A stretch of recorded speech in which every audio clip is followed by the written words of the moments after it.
पूरे दुनिया में अगर आप देखेंगे कि भ्रष्टाचार किन देशों में सबसे कम है और उन देशों ने भ्रष्टाचार को कैसे रोका है। दुनिया में सबसे ईमानदार समझे जाने वाले जो देश हैं वो हैं Scandinavian countries, Norway, Sweden, Denmark. वहां पर सबसे कम भ्रष्टाचार है। उन देशों में भ्रष्टाचार को कैसे रोका गया? उन्होंने 4 चीज किए। पहला, ईमानदार जनप्रतिनिधियों का चुनाव होना चाहिए।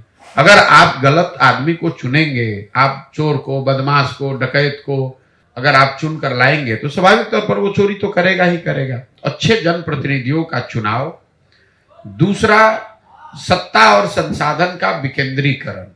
सत्ता और संसाधन दोनों का इतना केंद्रीकरण कर दिया गया है कि 5 ही आदमी पटना से बैठ के निर्णय लेता है कौन योजना बननी है, कौन योजना रुकनी है, कहां पैसा जाना है, कहां पैसा नहीं जाना है।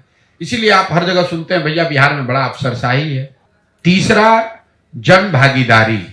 जनता को ये मालूम ही नहीं है कि उनका अधिकार क्या है, उनके लिए कौन सी योजना चल रही है, उनको क्या उससे लाभ मिलना चाहिए, नहीं मिलना चाहिए। पटना में कोई अफसर बैठ के ये तो नहीं बता सकता है कि हाया घाट के किस गांव के किस टोले में सड़क अच्छी बनी या खराब बनी।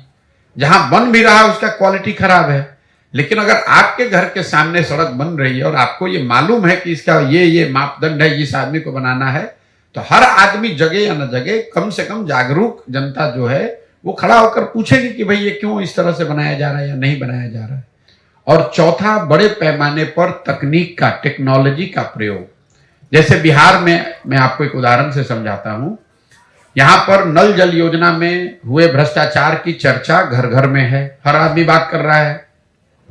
नल जल योजना को बनाते समय जो ये इतना हजारों करोड़ रुपए खर्च किए गए, अगर योजना को बनाते समय उसमें एक टेक्नोलॉजी का प्रयोग किया गया होता, स्मार्ट मीटर लगा दिया गया होता, तो पटना से बैठकर आप ये देख पाते कि कब मोटर ऑन हुआ, कितना पानी डिस्चार्ज हुआ, कितना पानी लोगों को मिला और कितना पानी बर्बाद हुआ। अगर आपने उस तकनीक का उपयोग किया होता तो आपको गांव-गांव में पूछने की जरूरत नहीं थी कि योजना चल रही है कि नहीं।